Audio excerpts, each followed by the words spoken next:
Muy buenos días para todos. Sean bienvenidos a la Pontificia Universidad Javeriana, a la clausura de los actos conmemorativos de los 80 años de su Facultad de Teología, donde tendremos como lectio finalis el conversatorio entre el teólogo y filósofo jesuita Gerardo Remolina de la Compañía de Jesús y el biólogo y etólogo inglés Richard Dawkins, quienes debatirán alrededor de la premisa ¿Es Dios una ilusión? Para iniciar, se dirige a ustedes el padre Jorge Humberto Peláez Piedrahíta de la Compañía de Jesús, rector de la Pontificia Universidad Javeriana, quien hará la presentación del padre Gerardo Remolina Vargas de la Compañía de Jesús. Muy buenos días para todos los presentes.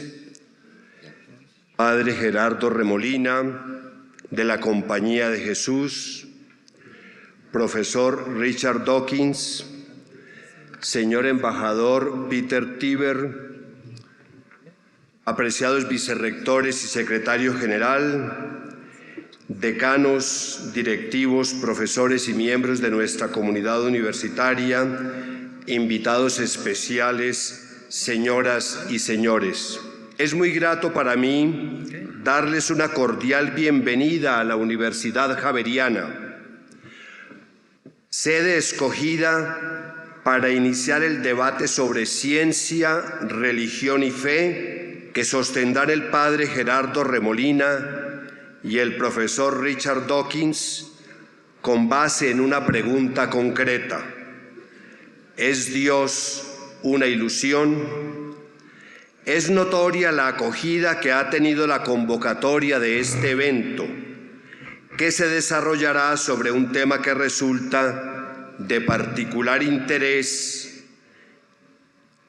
frente a los grandes avances logrados en ciencia y tecnología. Saludo de manera especial al señor embajador del Reino Unido, Dr. Peter Tiber, quien siempre ha dado muestras de especial deferencia con la Javeriana. De igual forma, presento nuestro saludo al profesor Dawkins, distinguido científico británico, académico y autor de renombre internacional, y le agradezco que haya viajado hasta Bogotá para estar hoy aquí con nosotros y poder participar en este extraordinario ejercicio académico. Esperamos que disfrute de su estadía en Colombia, un bello país, ubicado en un lugar del planeta donde abundan los recursos naturales y es muy alta la biodiversidad, tierra fértil para el realismo mágico que aquí echó raíces. Un lugar donde habitan millones de seres humanos que han enfrentado serias dificultades sin perder su alegría y la esperanza en un mundo mejor y que hoy luchan como lo han hecho siempre por alcanzar mejores condiciones de vida y convivencia, superando la violencia fratricida y promoviendo la reconciliación. Este también es el propósito de la Universidad Javeriana, una institución que en 1623, hace ya casi 4 siglos, establecieron los jesuitas en la entonces capital del Nuevo Reino de Granada y que desde entonces ha contribuido al desarrollo nacional. Me corresponde a mí hacer la presentación del padre Remolina. La del profesor Dawkins la hará enseguida el señor embajador. Cumplo este encargo con inmenso gusto, pues el padre Remolina, destacado sacerdote jesuita y reconocido académico colombiano, es figura sobresaliente y muy estimada en la Iglesia y en el mundo universitario. Nacido en Piedecuesta, Santander, no lejos de la frontera con Venezuela, ingresó muy joven a la Compañía de Jesús y realizó sus estudios de humanidades clásicas y griegas y latinas en las casas de formación de los jesuitas y los de filosofía en la Javeriana. Posteriormente obtuvo los grados de magíster en teología y de doctor en teología en la Pontificia Universidad Gregoriana de Roma. Debemos destacar que su disertación doctoral, Karl Jaspers en el diálogo de la fe, mereció ser publicada por la editorial Gredos de Madrid en la colección Biblioteca Hispánica de Filosofía. De igual manera, la editorial Sígueme de Salamanca ha hecho ya varias ediciones de su traducción de la obra Método en Teología de Bernard Lonergan. El padre Remolina fue rector del Colegio Máximo de la Compañía de Jesús, superior provincial de los jesuitas en Colombia y como tal, vicegran canciller de nuestra universidad. Se vinculó como profesor a su alma mater en 1969, siendo profesor titular en la Facultad de Filosofía y decano académico de esta facultad. Rector de la Javeriana de 1998 a 2007, fue vicepresidente para América Latina y el Caribe de la Federación Internacional de Universidades Católicas, FIUC, y miembro del Consejo Superior de la Universidad Nacional de Colombia. En nuestro claustro también ocupó el cargo de director del doctorado en Ciencias Sociales y Humanas. Entre sus últimas obras se encuentra el libro Los fundamentos de una ilusión, Dios y la religión, ilusión o realidad, un trabajo de divulgación, como él mismo lo anotó, que pretende facilitarle a la persona que en algún momento de su vida se ha interesado en estos temas, su contacto con autores clásicos y contemporáneos, para que decida libre y responsablemente su actitud personal ante el tema de Dios y de la religión. Los datos anteriores son esenciales para repasar la brillante trayectoria del padre Remolina, un hombre sabio y humilde, que además, a lo largo de su vida intelectual, se ha caracterizado por su apertura de pensamiento y su actitud dialógica, demostradas en los cursos y seminarios dictados en la Facultad de Filosofía, así como en sus demás actividades universitarias. Para él, el diálogo no es la confrontación ideológica, es esencial en la búsqueda conjunta de la verdad y constituye un compromiso ético. Ahora bien, es pertinente anotar que en el diálogo que tendremos el gusto de presenciar a continuación, el padre Remolina no será vocero de ninguna institución, ni de la Iglesia Católica, ni de la Compañía de Jesús, ni de la Universidad Javeriana, ni de ninguna de nuestras facultades académicas. Expondrá su pensamiento personal, formado desde luego en dichas instituciones religiosas e intelectuales.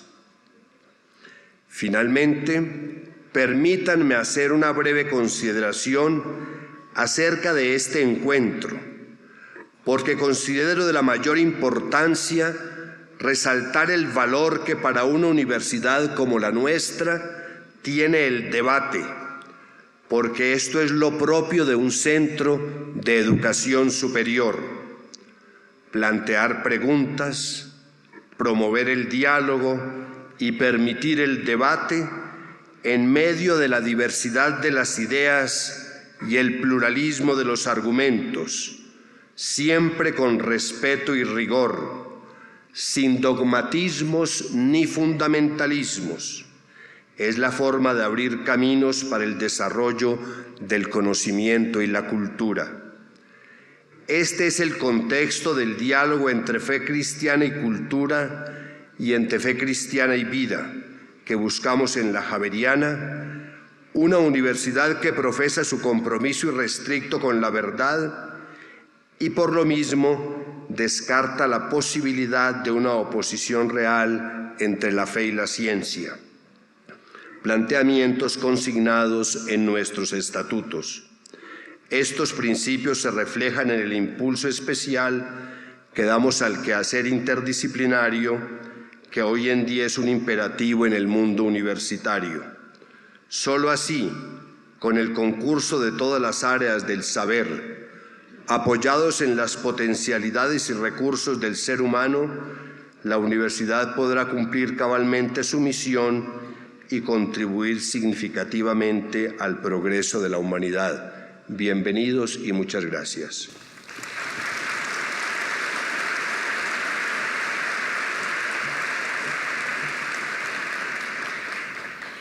Enseguida, palabras del señor embajador británico en Colombia, Dr. Peter Tiber, quien hará a su vez la presentación del profesor Richard Dawkins.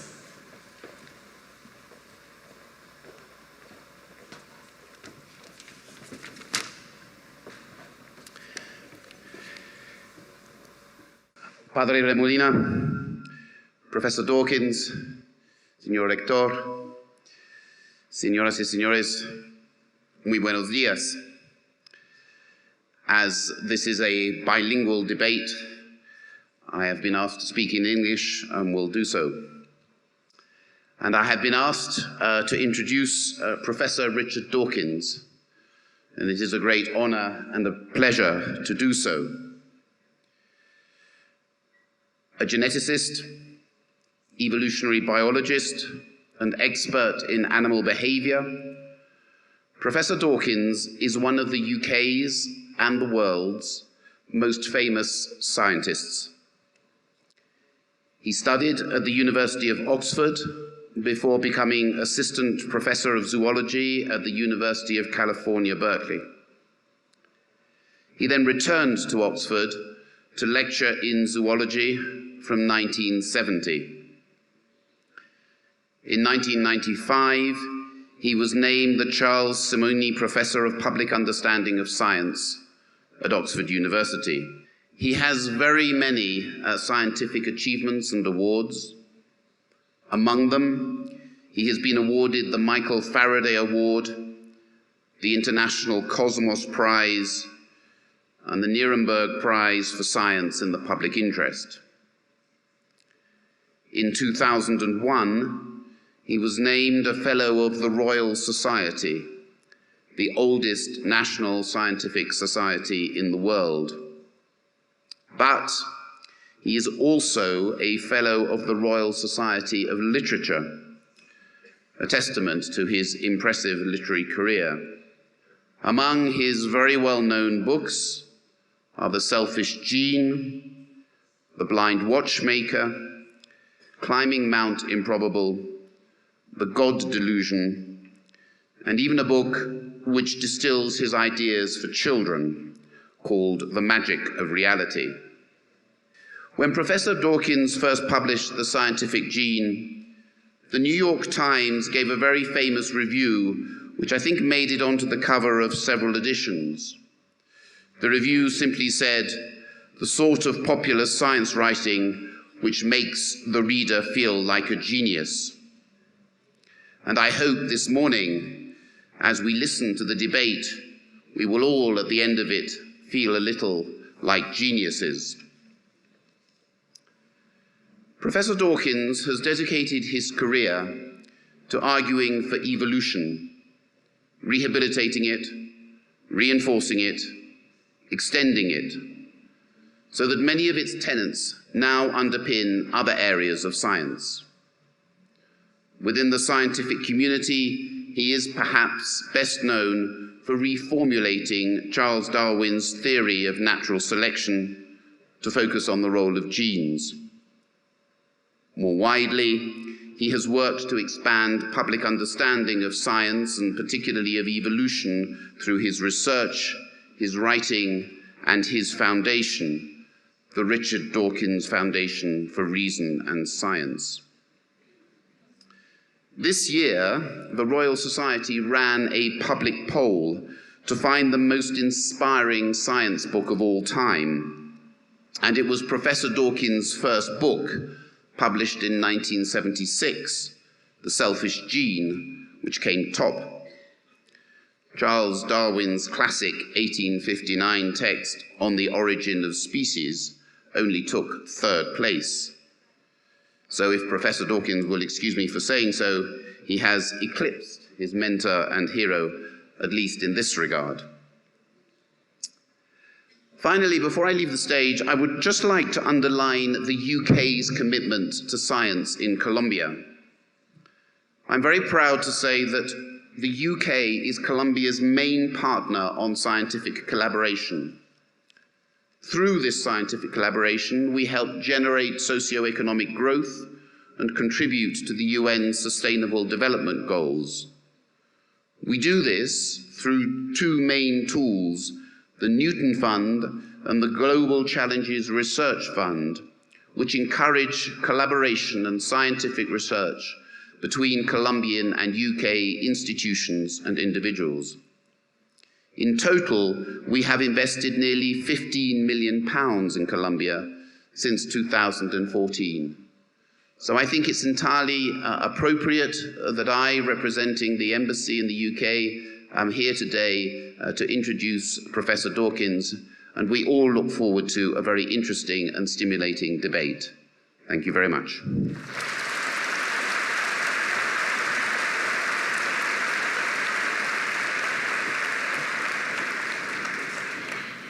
Para continuar con este encuentro entre uno de los pensadores más reconocidos dentro de la Compañía de Jesús y uno de los científicos más controversiales en el debate público contemporáneo sobre ciencia y religión, los dejo con el señor Rafael Eduardo Orozco Mariño, quien será el moderador. Muchas gracias. El moderador en este caso simplemente es un semáforo, es decir, da la palabra. Les explicamos la mecánica. Cada una de las personas invitadas, el profesor Dawkins y el padre Molina, van a presentar sus planteamientos sobre el tema del debate. ¿Es Dios una ilusión? Una vez que ellos presenten sus planteamientos, tenemos unas preguntas que han salido de un grupo de expertos, tanto creacionistas como evolucionistas, que han producido una serie de preguntas. Preguntas que creemos reflejan las preguntas que ustedes quieren hacer. En algún momento el profesor Dawkins le hará una pregunta al padre Molina y el padre Molina probablemente le hará una pregunta al profesor Dawkins. Y al final, el periódico El Tiempo, seguramente ustedes lo leyeron, hizo un concurso nacional preguntándole a la gente qué le preguntarían al profesor Dawkins, qué le preguntarían al padre Molina. Ellos, con un equipo de expertos, nos trajeron hace unos pocos minutos las preguntas que ganaron los premios. En consecuencia, empezamos con la lectura de la ponencia del padre Gerardo Remolina. ¿Es Dios una ilusión? Un cordial saludo a todos ustedes. Les agradezco mucho su presencia en este acto tan representativo para la Universidad Javeriana y para la ciencia en general. ¿De qué Dios estamos hablando? ¿Y de qué ilusión estamos hablando? Dios no es un nombre propio, es un nombre común. Su significado no tiene un contenido único, sino contenidos múltiples y casi infinitamente variados. A lo largo de la historia humana ha habido innumerables dioses. Por eso, al hablar de Dios o dialogar en torno a su existencia, debemos preguntarnos siempre, ¿de qué Dios estamos hablando? Personalmente, en este conversatorio, quisiera hablar de mi concepción personal de Dios, que espero sea conforme con la concepción cristiana, sin que por ello pretenda hacerme vocero de ella. Voy a hablar del Dios desconocido al que se refirió el apóstol Pablo dirigiéndose a los atenienses.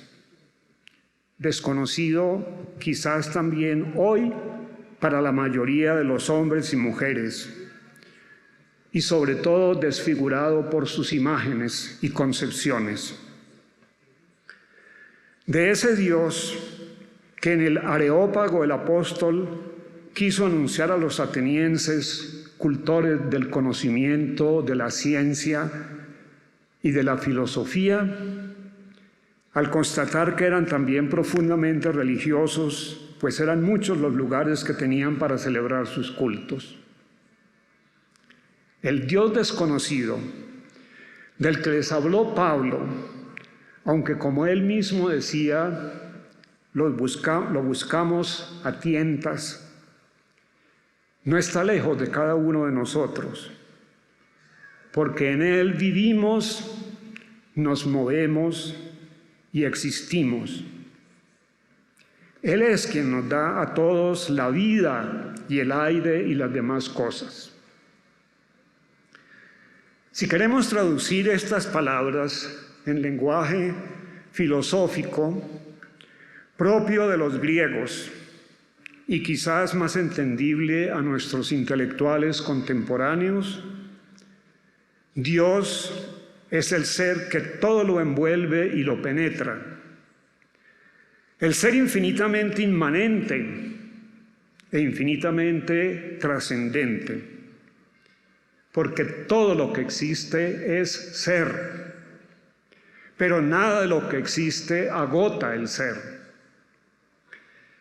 Al hablar del ser, uno de los filósofos más representativos del siglo pasado lo llama el omniabarcante, el que lo abraza todo por fuera y lo penetra todo aferrándolo por dentro. Haciendo una comparación personal y consciente de que toda comparación es deficiente, toda la realidad es como una esponja en medio del mar. El mar la envuelve toda por fuera y la penetra, la aferra por dentro. A ese ser, al ser supremo, infinitamente inmanente e infinitamente trascendente, fuente y origen de todo lo demás, es a lo que me refiero al hablar de Dios. Según la narración bíblica del Éxodo, Moisés le preguntó: cuando me pregunten tu nombre, ¿qué les diré? Y Dios contestó: yo soy el que soy. Y también les dirás: yo soy el Dios de Abraham, de Isaac y de Jacob. Es decir, el que no solo se ha dado a conocer a través de la naturaleza, de las cosas bellas que admiramos en la naturaleza, sino que desde su interioridad se ha autocomunicado gradualmente a personas concretas y posteriormente de modo excepcional a Jesucristo. El único Dios en el cual creo y con relación a los cuales a todos los demás soy ateo, el único Dios en que yo creo y del cual hablo es el Dios de Jesucristo. Él es la clave para leer su autocomunicación gradual y pedagógica a lo largo del Antiguo Testamento y del Nuevo Testamento. ¿De qué ilusión estamos hablando? Como la palabra Dios, también el término ilusión tiene muy diversos significados. Puede designar una representación puramente subjetiva, una combinación de imágenes o de conceptos de algo inexistente que se asume como real. La ilusión, del latín illusio, puede significar un juego de la mente, un engaño o una burla fabricada por nuestra subjetividad, un mecanismo de defensa, un espejismo o una alucinación. Pero la ilusión puede ser también objetiva, significar un anhelo, una aspiración, una esperanza de alcanzar algo posible y realizable, algo que existe pero que todavía no poseemos ni conocemos del todo. Puede significar también lo que Kant llamó la ilusión trascendental, el ideal de la razón pura, que es lo que teórica y prácticamente hace posible todo lo demás. O sea, es su condición de posibilidad, la condición de posibilidad de todo lo existente.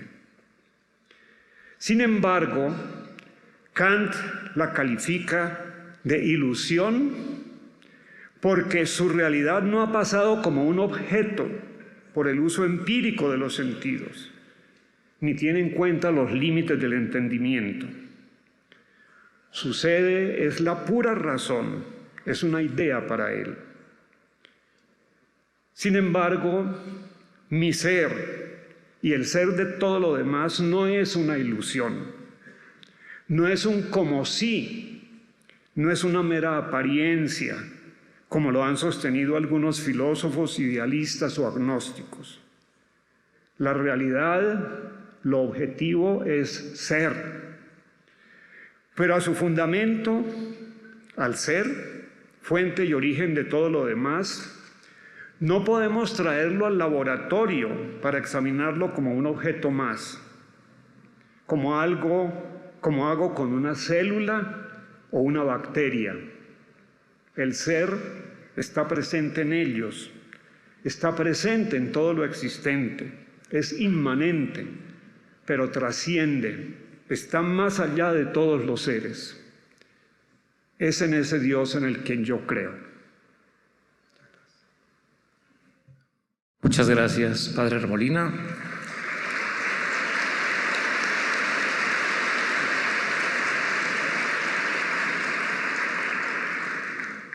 Acaban ustedes de escuchar la ponencia del Padre Remolina sobre el título de este debate, ¿es Dios una ilusión?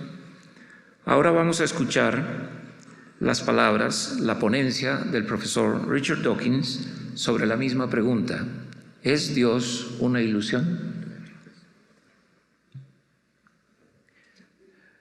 Rector, Your Excellency, Su Excelencia, muchísimas gracias. Me complace muchísimo estar aquí en Colombia y especialmente me siento honrado al ser invitado a discutir con un distinguido teólogo como el Padre Remolina.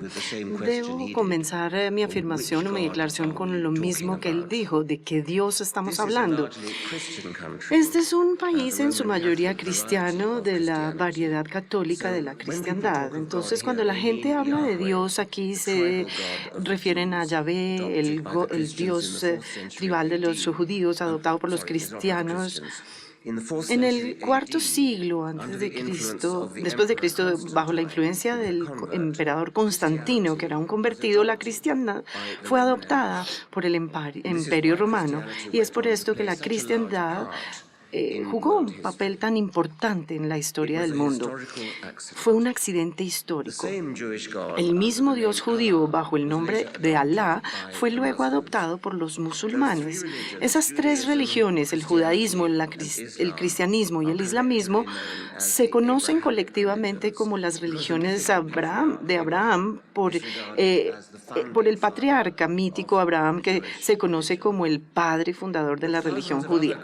Pero miles de otros dioses han sido adorados alrededor del mundo y durante varios siglos. Los vikingos creían en Wotan, Thor, Thrud, Snotra, Frigg y muchísimos otros dioses. Los griegos antiguos tenían a Zeus, Apolo, Atena, Poseidón, Dionisios, Afrodita, Hermes y muchos otros. Y luego está Baal, Mitras, Horus y los muchos dioses del Egipto antiguo. Los de la India también tienen millones de dioses. Es una apuesta segura que todos en esta audiencia son ateos con respecto a los dioses, por ejemplo, nórdicos o de los dioses griegos y los equivalentes romanos, Baal, Mitras, los dioses del antiguo Egipto. Ustedes son todos ateos con respecto a los varios dioses del sol de las diferentes tribus africanas, la diosa del sol, de las tribus aborígenes de Australia. Todos son ateos con respecto a los cientos y cientos de dioses del cielo, del río, del mar, del sol, de la luna, del clima, del fuego, del desierto, del bosque. Algunos de nosotros solamente es un Dios más allá.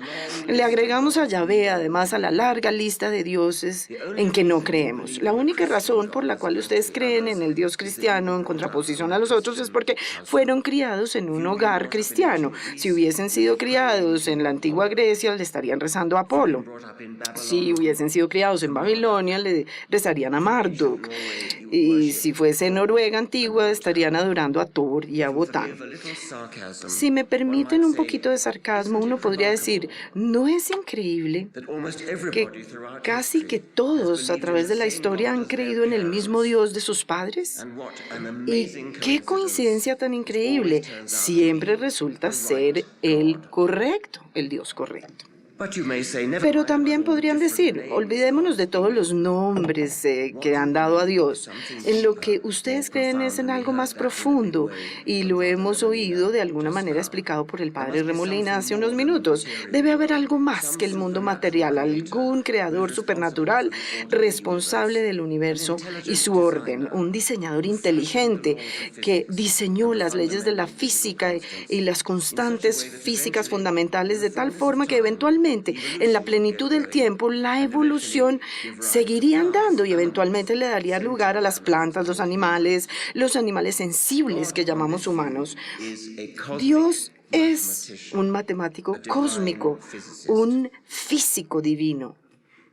Tal vez ustedes son un panteísta que usa el nombre de Dios para la naturaleza en sí o para las leyes de la naturaleza, para la base de todos los seres. Tal vez ustedes son como Einstein, tal vez utilizan la palabra Dios para representar aquello que todavía no entendemos. Cuando Einstein dijo, Dios no juega los dados, era su manera de negar algunas implicaciones aparentes del principio de indeterminación de Heisenberg. Cuando Einstein dijo, ¿tenía Dios alternativa al crear el universo? Él se refería a, ¿será que hay más de una forma en la que debe ser el universo? Esa es una pregunta profundamente interesante e importante. Pero el hecho de que Einstein utilizó el lenguaje de Dios para expresarlo no significa que él creía en un Dios personal.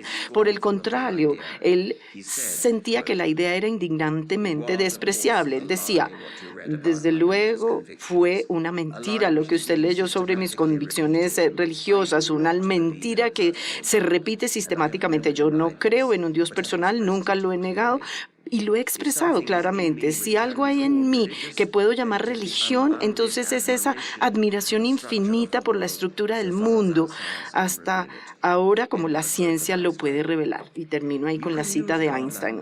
Uno puede utilizar el lenguaje de Dios de la forma que lo hace Einstein, pero fíjense las millas de distancia de la que está el Dios de Einstein, de ese tipo de Dios que contesta nuestras plegarias, perdona nuestros pecados, alivia a los enfermos, hace milagros. ¿Qué tan diferente, de hecho, de lo que los católicos romanos creían? Sospecho que hay una gran disparidad entre lo que los teólogos sofisticados se dicen entre sí y lo que dicen a sus congregaciones más ingenuas. Por ejemplo, sospecho que el padre Remolina no cree en realidad en que Dios convirtió el agua en vino, o que resucitó a Lázaro de los muertos, o que la Virgen María era virgen. Pero probablemente no lo dice si estuviese, digamos, dando un sermón en una gran congregación en la iglesia. Todo sacerdote educado sabe que Adán y Eva nunca existieron y que nunca cometieron el pecado original. Sin embargo, hablan sobre el pecado original e inclusive mencionan a Adán en algún tipo de sentido simbólico. Adán, en algún tipo de sentido poético, quiere representar toda la humanidad. Como científico yo prefiero ser directo y bien literal en mi mente. Creo que fue San Pablo el que dijo que vuestro sí sea sí y vuestro no sea no. Yo creo que la pregunta de la existencia de Dios es de hecho una pregunta científica y aquí sospecho que el padre Remolina puede estar en desacuerdo conmigo. Creo que es o cierto o falso que una inteligencia supernatural creó el universo. Y creo que tengo más en común aquí con la congregación ingenua sentada en el banco de la iglesia que con el teólogo sofisticado. Damos respuestas opuestas, pero ambos nos referimos a la misma cosa con la pregunta. Sospecho que el teólogo sofisticado no estaría de acuerdo con lo que es la pregunta. Un universo con un creador supernatural inspeccionándolo todo, con un tipo diferente de universo del que está uno fuera. La pregunta de la existencia de Dios es una pregunta científica. ¿Será que Dios hizo milagros o no? Pregunta científica. ¿Jesús resucitó después de 3 días a la persona que murió? Pregunta científica. En casos extremos, el teólogo sofisticado puede llegar a decir algo como esto. No importa si Jesús realmente fue nacido de una virgen o resucitó entre los muertos. Esa no es una pregunta importante. Lo que importa es su significado simbólico. No importa si realmente y literalmente hay una mente, un alma inmortal que sobrevive a la muerte. Todo eso está bien, pero sospecho que los teólogos sofisticados saben que si fuese a salir y honestamente abandonar todos los milagros, todo el confort de la creencia literal en el cielo, todas las rezos a un Dios personal, etcétera, perderían su congregación. Sospecho que el Dios de los teólogos sofisticados sería llamado por sus congregaciones en las iglesias como una ilusión. Muchas gracias.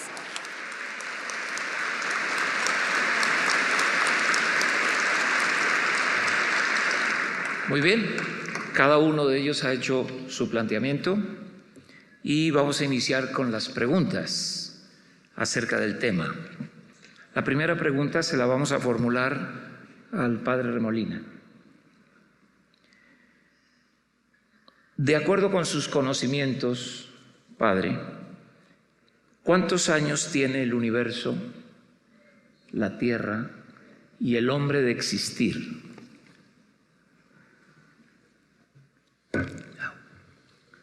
Esta es una pregunta especialmente para el profesor Dawkins, pero de todas maneras,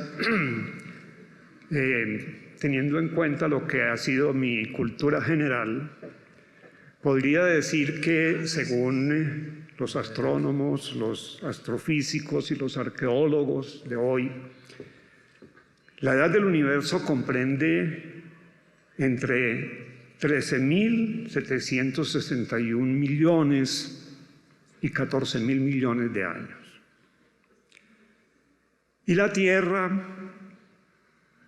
según los geólogos y geofísicos también, estaría en una edad de 4.470 millones o alrededor de 5.000 millones de años. Y la edad del hombre, según también los investigadores,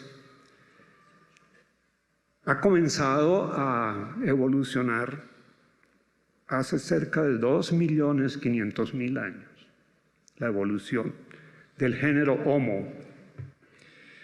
De tal manera que el hombre heidelbergensis, que se llama por los antropólogos, tendría 1.750.000 años.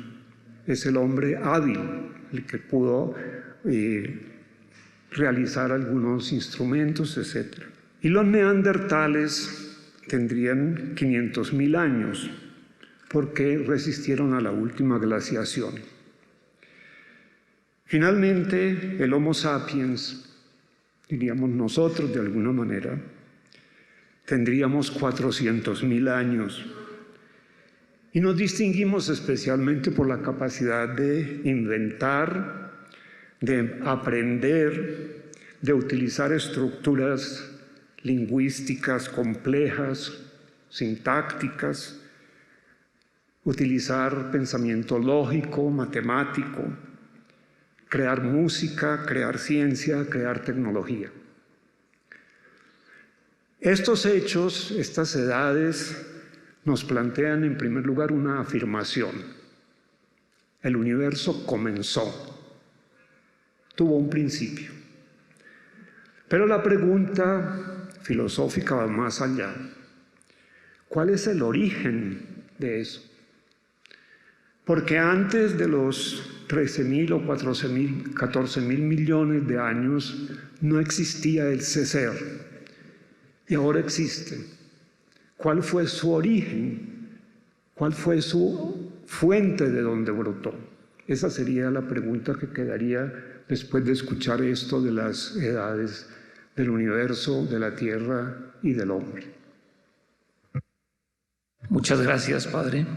La misma pregunta para usted, profesor Dawkins. Según sus conocimientos, ¿cuántos años cree usted que tiene el universo, la Tierra y el hombre de existir? No tengo nada que agregar a lo que el padre Remolina acaba de decir. Sus cifras están perfectamente correctas, así que solo voy a mencionar dos cosas más. Lo primero, a pesar de que él, como teólogo sofisticado, sabe correctamente cuál es la edad del universo y del mundo, la misma información no se ha filtrado a todos los religiosos en el mundo islámico, en el mundo cristiano. En Estados Unidos, por ejemplo, casi el 40% de la población, de acuerdo con las encuestas, cree que la humanidad y el mundo iniciaron hace menos de 10.000 años. Lo cual pues es una gran imprecisión, es equivalente a creer que el continente norteamericano, el ancho es de 8 metros, es así la escala del error. Entonces estoy seguro de que nadie aquí cree eso. Sin embargo, es cierto que hay una gran cantidad de personas inspiradas religiosamente que se ven influenciados y creen en esto que no tiene sentido. Ahora, el padre Remolina al final de sus comentarios habló del profundo misterio del origen de todas las cosas. ¿Qué fue lo que sucedió entre hace 13 y 14 millones de años? Nadie lo sabe. Los físicos están trabajando en esto. Es una pregunta profundamente difícil y no creo que se pueda postular ningún tipo de creador, porque nos queda la pregunta de si el creador, ¿de dónde vino? Desde luego es un gran misterio, algo en lo que todavía se está trabajando y no se ha resuelto. El origen de la vida también es un misterio, pero es un profundo menos misterioso y está entre 3.5 y 4 millones de años. Los fósiles más antiguos que tenemos son de 3.5 mil millones de años de antigüedad. Tal vez hace más de 4.000 millones de años empezó la vida. Una vez la selección natural y la evolución comenzó, entonces conocemos el tipo de cosas que sucedieron. La evolución de la vida hoy en día ya es un misterio menor. El origen del cosmos sigue siendo un gran misterio en el que siguen trabajando los físicos. Gracias, profesor Dawkins. Yo también hice la pregunta cuando me pasaron el cuestionario, ¿por qué hacen esa pregunta? Ellos me explicaron que había un fundamentalista en la mesa diciendo que teníamos 10.000 años. Entonces llegaron al acuerdo de que le preguntaran a cada uno de ellos. Ustedes se pueden dar cuenta que en ese punto quizás ambos están de acuerdo. Segunda pregunta. Padre Remolina, ¿la Biblia es un libro científico escrito de una forma poética? Le recuerdo el pasaje bíblico del Génesis: y al instante hubo luz. ¿Esa luz al instante podría ser el Big Bang? Bueno, primero, la palabra Biblia significa libros. Es el plural de una palabra griega, biblion, que es libro. Entonces Biblia son libros. Y podríamos decir en otra forma que la Biblia es una biblioteca, una pequeña biblioteca que contiene una serie de libros. Y ahí hay una gran diversidad de libros. Hay libros históricos, hay libros poéticos, hay libros sapienciales, hay libros legislativos, hay libros de oraciones, hay libros doctrinales, alegóricos, hay libros históricos. Lo único que no hay en la Biblia son libros científicos. La Biblia no es ningún libro científico, ni podemos aprender ciencia en la Biblia.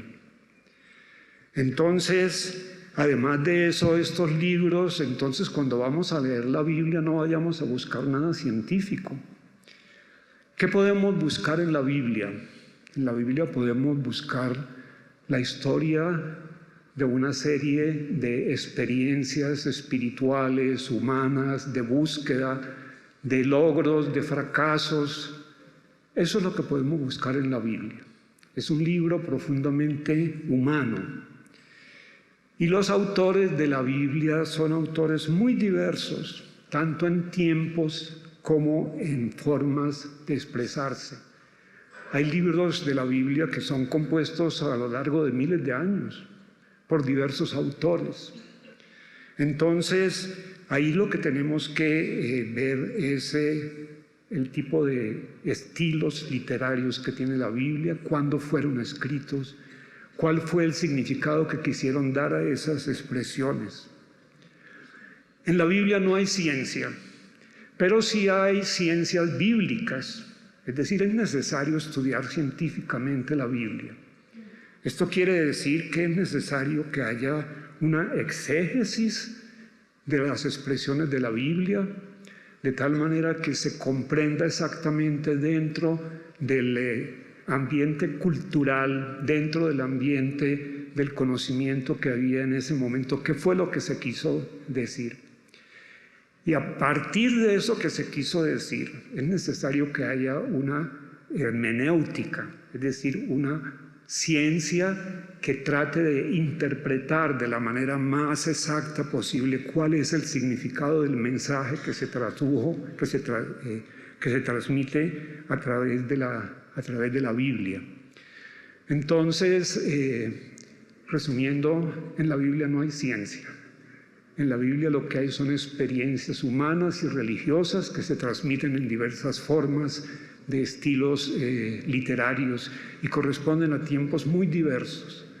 Por eso no podemos igualar uno de los libros como es el libro del Génesis a uno de los libros del Nuevo Testamento, por ejemplo. Son cosas muy distintas. Y finalmente es necesario interpretar de una manera lo más exacta posible esta expresión a la cual tú acabas de hacer alusión, ¿sí? Entonces, no veamos tampoco ahí esa posibilidad de que cuando se produjo esto fue el Big Bang. Sobre el Big Bang podemos quizás hablar un poco más tarde, pero de todas maneras lo que encontramos ahí en esas narraciones del Génesis no es ciencia, sino son mitos. Sobre los mitos también creo que hay varias preguntas al respecto y vamos a tratar de responderlas en la mejor manera posible posteriormente. Muchas gracias, padre. Siguiente pregunta para el profesor Dawkins. Desde su óptica científica, profesor Dawkins, ¿cómo leyó usted la Biblia? ¿Qué conceptos tiene, por ejemplo, de libros como la Torá, el Corán y los libros de la Biblia?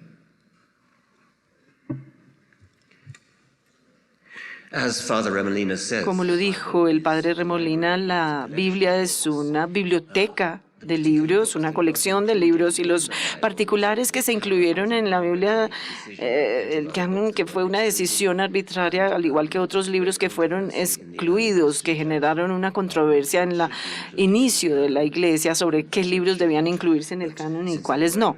Pero como fueron incluidos, pues como que se han fosilizado y se han convertido en un estado sagrado.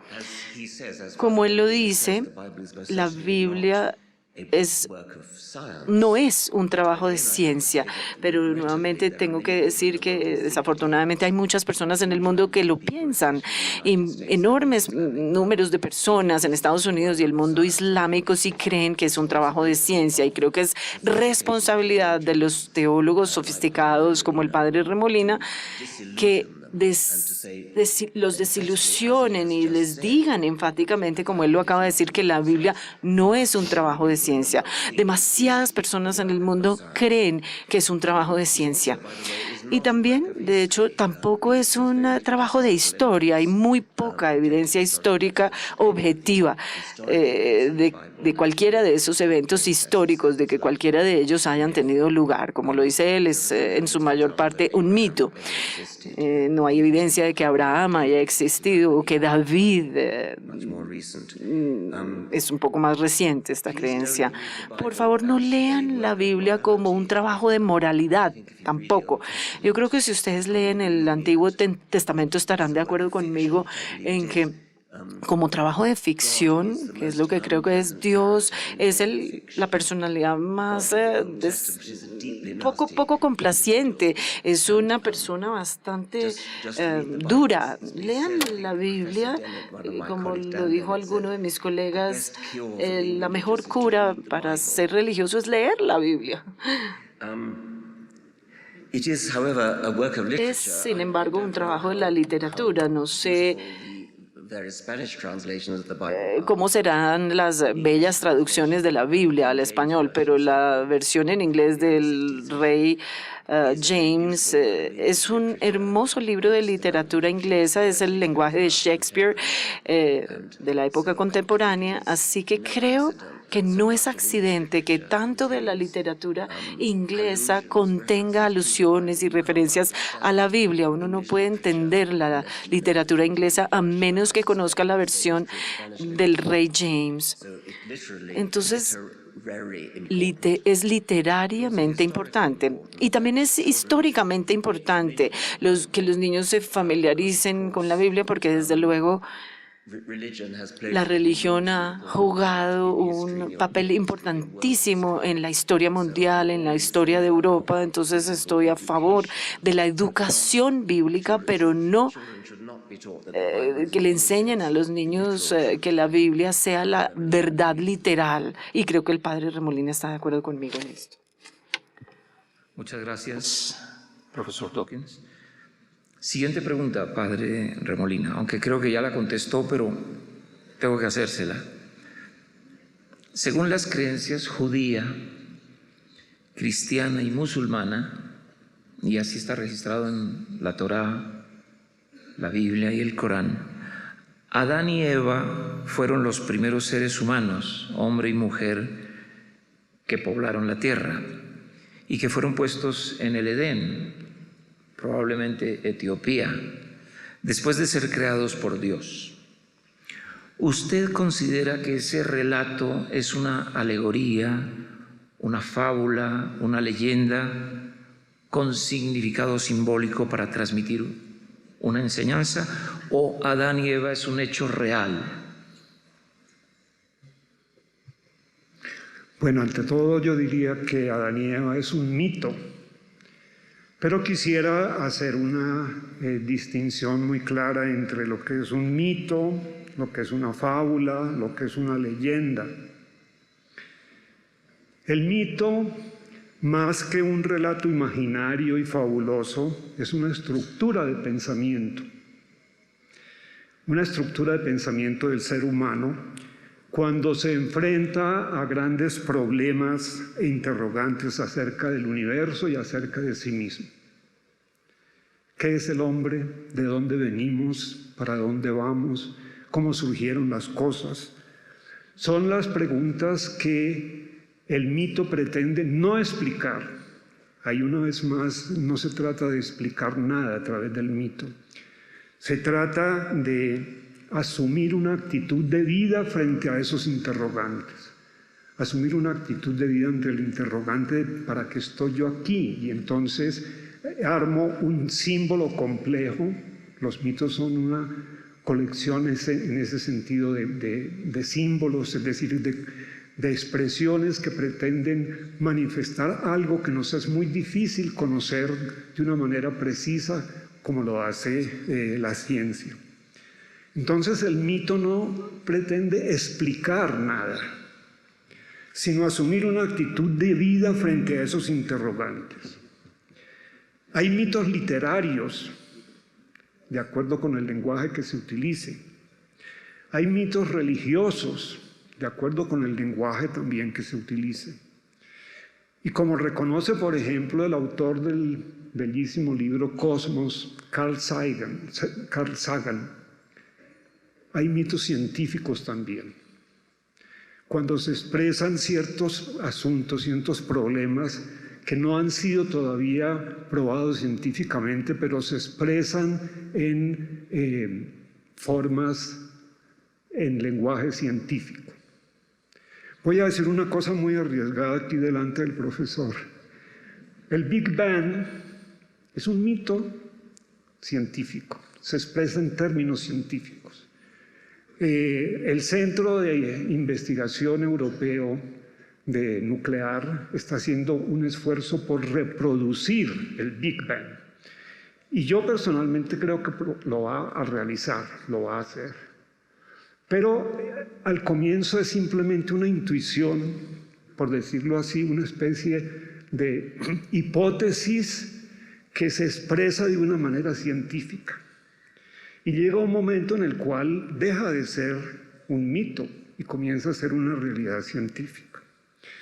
Entonces, los mitos son extratemporales. Fue en el principio de los tiempos. ¿Cuándo fue el principio de los tiempos? En cambio, una leyenda se refiere a hechos reales o supuestos acaecidos en el tiempo. Las leyendas son acaecidas en el tiempo de acuerdo con la expresión literaria, a los cuales se les ha ido añadiendo elementos imaginativos, fantásticos, etcétera, generalmente folclóricos. Entonces se arma una leyenda. Y nosotros vivimos armando leyendas de un personaje, de un gran artista, de un gran escritor, etcétera. Entonces comenzamos a aumentar hechos ficticios o reales. ¿Para qué? Para exaltar sus cualidades. Entonces una cosa es un mito, otra cosa es una leyenda y otra cosa es una fábula. La fábula es una composición literaria, generalmente breve, en donde los personajes principales son animales o cosas a los cuales se les dan características humanas. Para poner un ejemplo muy sencillo, la serpiente del paraíso terrenal es un animal a la cual se le da características humanas porque puede hablar y puede convencer a la gente. O las famosas fábulas que conocemos de Esopo en la literatura. Aquí también tenemos nosotros muchas fábulas, el hijo de rana, Rin Renacuajo, etcétera, ¿verdad? Y las fábulas tienen una finalidad que es una finalidad de tipo didáctico, sacar una moraleja. Entonces, volviendo a la primera pregunta, Adán y Eva son realidad o son un mito, son un mito. Es un mito que pretende no expresar una realidad como fue, una realidad científica, ni mucho menos. Pero sí la inquietud de la pregunta de dónde venimos y cómo fuimos los primeros seres humanos. Finalmente, la alegoría, que también tenemos en la Biblia muchas alegorías, es una comparación que pretende hacer inteligible, de alguna manera comprensible, una realidad más o menos abstracta. Por ejemplo, en el Nuevo Testamento, en la boca de Jesús, tenemos la alegoría famosa de la vid. Yo soy la vid, ustedes son los sarmientos. Es una alegoría, es una comparación literaria que nos hace comprender mejor cómo sería la unión con Él a través de nuestra vida. Muchas gracias, Padre. Siguiente pregunta, profesor. La Australopithecus afarensis, como la llaman los paleontólogos, que la encontraron en Etiopía, Lucy, de 3.2 millones de años, ¿podría ser en sentido alegórico del que se refiere el padre Molina una idea de la Eva de la Biblia? Probablemente muchas personas no saben por qué se llama Lucy. Sería interesante saberlo con sus palabras. Lucy is one particular fossil that was Es un fósil particular que se encontró, que lo encontró Johansen hace como 3 millones de años de antigüedad. También Australopithecus afarensis. El nombre Lucy viene porque en el campo donde estaban trabajando cuando la descubrieron, este fósil histórico tan maravilloso, estaban tocando la canción de los Beatles de Lucy y había diamantes en el cielo, en la máquina. La llamaron Lucy por eso. Esta no es la mejor candidata para la Eva mítica. Tal vez la otra sería la Eva de África. No es un fósil. Es la mitocondria universal, que es esa parte del gen que viene a la línea materna.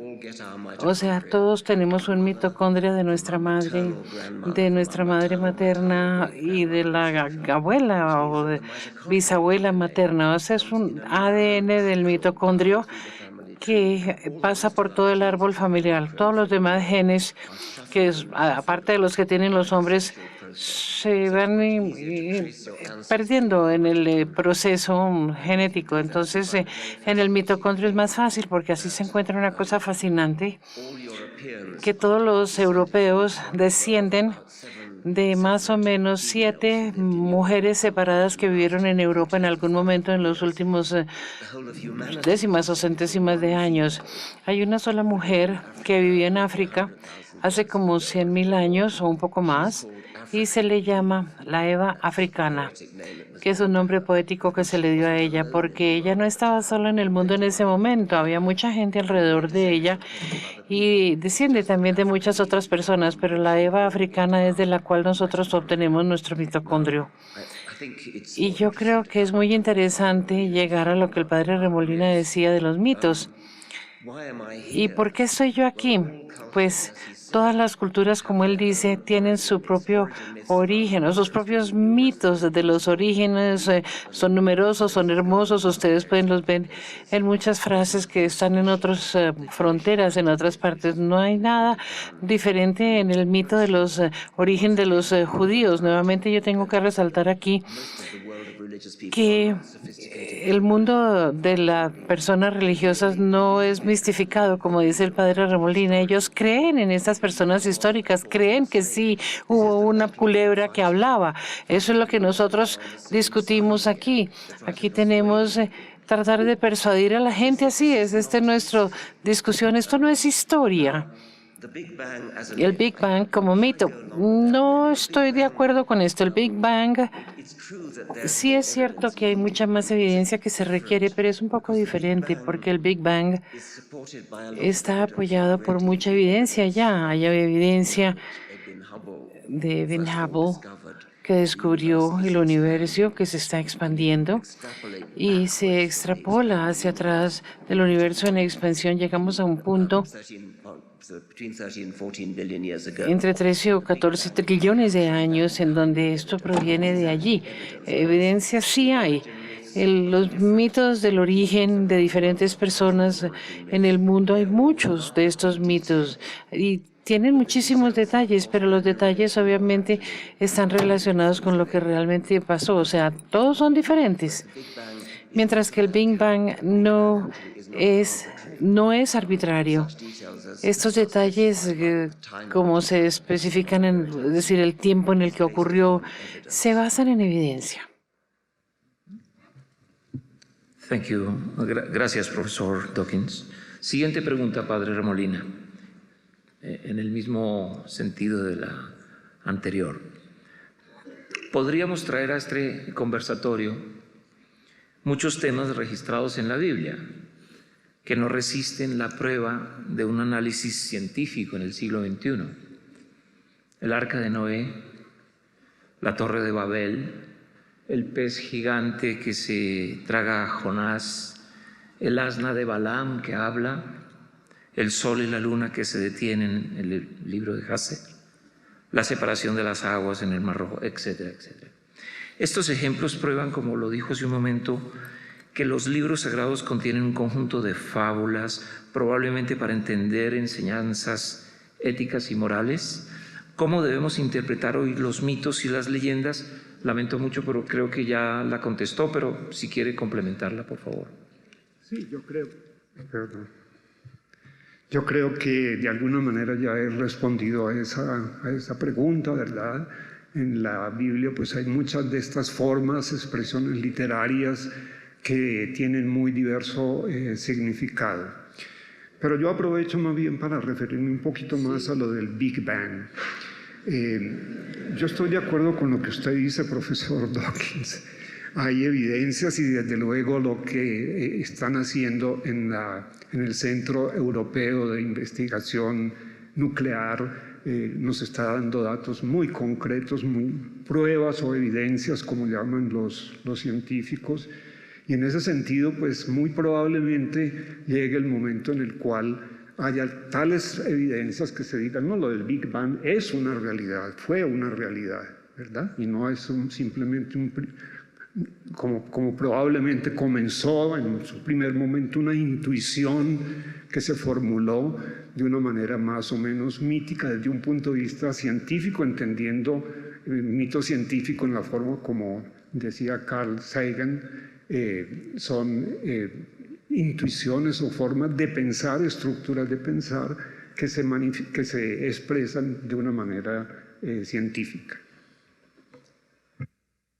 Sí, quizás olvidaba comentar que ustedes pueden también contrapreguntar a las preguntas que hacemos. Profesor Dawkins, como viene sucediendo en todos los casos, los hallazgos de la ciencia son más sobrecogedores, más impactantes que los planteamientos religiosos. ¿Se acerca el fin de la religión? Lo que yo espero, o entre esperanza y expectativa. Yo creo que el fin de la religión esté cercano en cuanto a lo que yo espero, pero yo creo que va a tomar mucho tiempo, especialmente en el mundo islámico. Pero yo quiero volver otra vez a lo que el padre El Remolino estaba diciendo sobre el Big Bang, para hacer la diferenciación en este momento entre el hecho de que el Big Bang o que el universo se inició, tal como lo vemos ahorita, entre 13 o 14 trillones de años. Este no es un hecho que ha sido establecido. Es algo mucho más profundo, mucho más interesante. Yo creo que a eso es lo que él se refiere. El origen de las leyes de la física, o sea, las constantes fundamentales de la física que determinan todo lo que ha pasado después de esto. Por esto lo que yo quiero decir son cosas como la constante gravitacional, la fortaleza de las fuerzas débiles y fuertes, son valores, son cifras que los físicos pueden medir. Ellos saben cuáles son el valor de cada número, pero no pueden explicar de dónde proviene. Entonces, también las leyes de física, estas son preguntas muy interesantes, pero muy difíciles, y los científicos todavía no tienen una respuesta para ellas. Se ha sugerido, varios físicos han sugerido que las constantes fundamentales están muy afinadas, muy bien afinadas. Entonces, yo creo que si tenemos varios números en donde puedan haber una diferencia pequeña, en donde el universo, como lo conocemos, no hubiera podido existir, este tiene una constante gravitacional que tiene que ser exactamente en la forma en que es.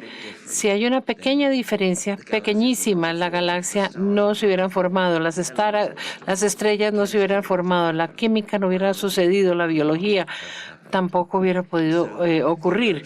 Entonces, esto se ha visto, y otras cosas muy lindas también. Se imaginan que estas constantes fundamentales son como una novela en un radio. Nosotros tenemos que estar comunicados con ellos, y es algo divino. Y para poder ajustar esto a los valores correctos o estar también con una sintonía exacta. Y yo creo que tal vez esta es la pregunta más importante que tenemos que decir cuando hablamos del Big Bang. Pues no que sea un hecho, porque sí es un hecho, pero ¿qué hay detrás de esto en cuanto a las leyes de física y la constante física? Aquí tenemos respuestas sobre el argumento de la sintonía. No es que estemos sintonizados con todo esto, sino que es la respuesta de los físicos.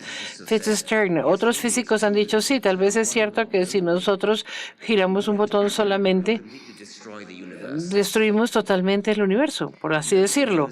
Pero nadie sabe qué podría pasar si estamos seleccionando o sintonizando más de una novela en el momento. Tal vez puede que haya interacciones y diferentes universos alternos también que podrían entrar a ser si giramos los botones de una manera diferente. Pero si esto no es cierto, los físicos hablan también del multiuniverso, sobre la idea de que el universo en el que vivimos sea uno de miles de millones de universos diferentes y de miles de universos que tienen diferentes valores de las constantes fundamentales. Y de estos miles de millones de universos, solamente una pequeñísima minoría pueden hacer surgir todo lo que yo dije, las galaxias, las estrellas, la química. Y tenemos que estar en una de esas minorías de universos que tienen los valores correctos de las constantes físicas. Nadie está allí para decir, uy, qué sorpresa. Estamos en una de esas minorías pequeñísimas de universos que tienen los valores correctos de las constantes físicas. Es lo que llamamos el principio antrópico. Hay otros físicos también que dicen que no nos preocupemos de eso, que si funciona y estamos aquí, eso es todo lo que importa.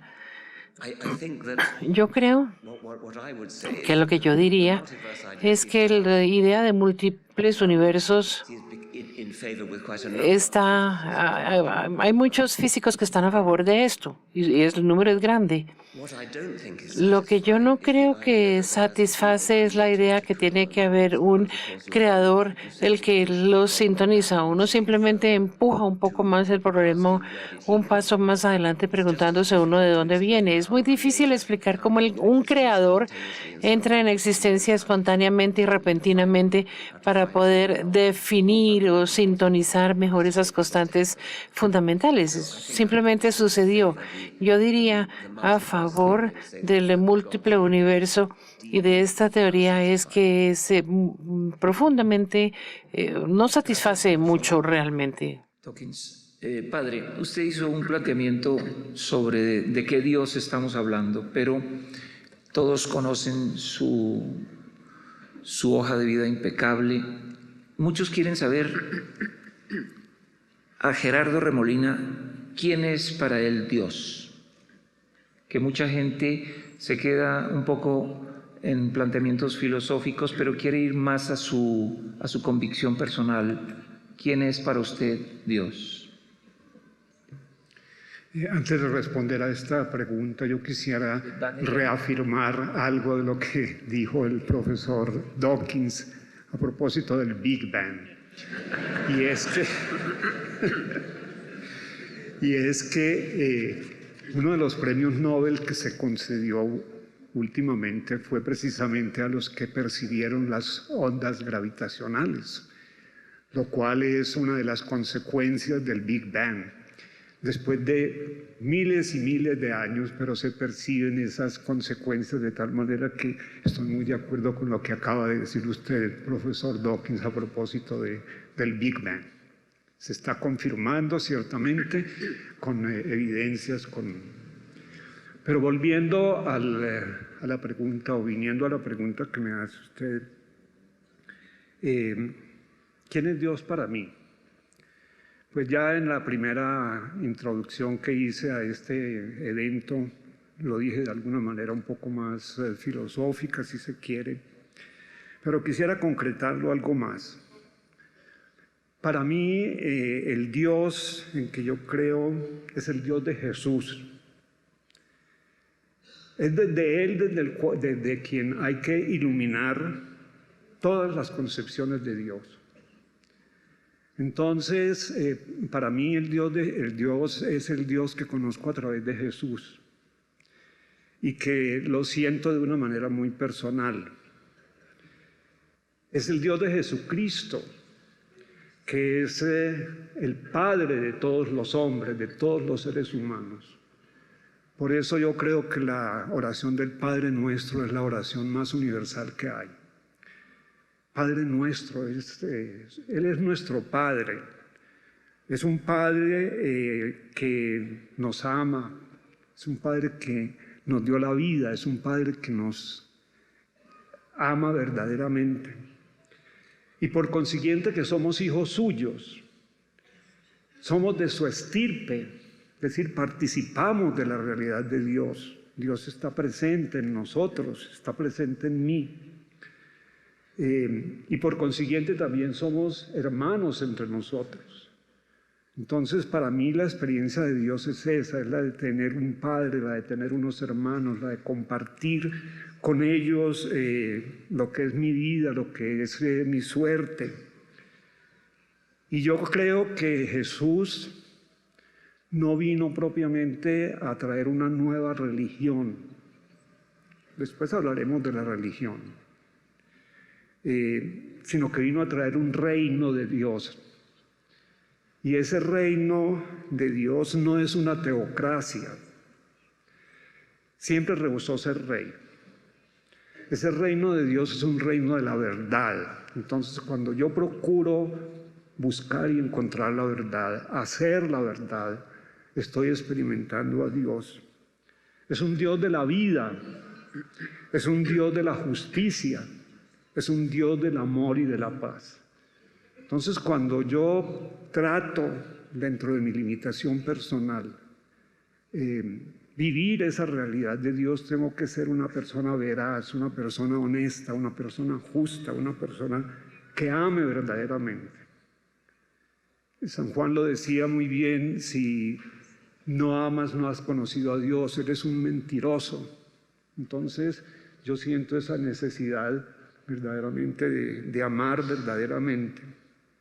Dios es amor, y Dios como amor nos invita a que nos perdonemos, a que nos amemos los unos a los otros como Él nos ha amado.